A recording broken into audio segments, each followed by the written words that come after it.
oyawuthi ngakusinda uphila ubuse ezweni. Hayi amen. Hallelujah. Funda amazwi enkosi. Isifundo sethu sanamhlanje ebusuku sifumana kwincwadi kaMateyu ichapter ngo-4 sawuqala ukufunda pha kuverse 18. Kunesihloko enhlako verse 12. uYesu eGalili abafundi bakhe bokuqala. Verse 18. Uthe ke uYesu ehamba ngaselwandle lwaseGalili wabona abazalwana ababili, uSimon ekuthiwa nguPetros noAndreya umzalwana wakhe bephosa umnatha elwandle kuba babengababambisi benhlanzi. Verse 19. Athi ke kubo, yizani apha nindilandele ndonenza nibe ngababambisi babantu.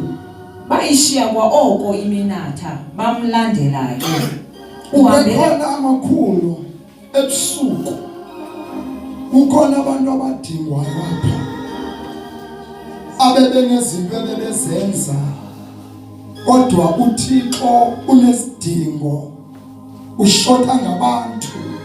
Elithi izwi lenkosi amasimi avuthiwe kodwa abavuni banqongophele.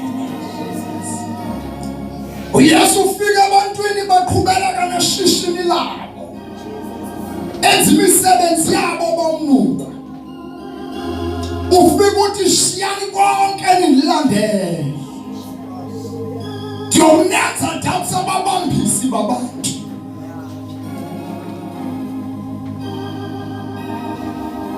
Ndiyomnenza abalobi mamuthwane babantu. Ndifuna abantu abazawundizingelela abantu. Ndishota ngabantu abazawundizingelela abantu. Nothi abantu abazawuzizingelela abantu. Kodwa abantu abazawuzingelela izwi.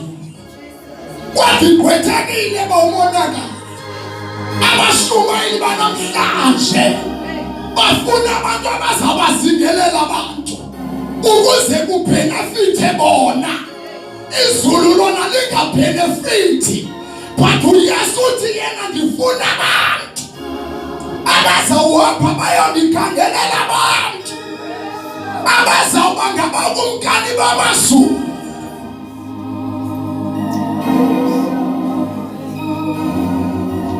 Nokumamuthwane akazange umisa ikingdom yakhe. Ufuna abantu abazawuhamba bayobuyisela abantu encebeni likaThixo. Ngoba isono salahlekisana nabantu necebo likaThixo. uYesu ufika ngaselwandle laseGalili. Ufika bayathoba. Uthi shiyani konke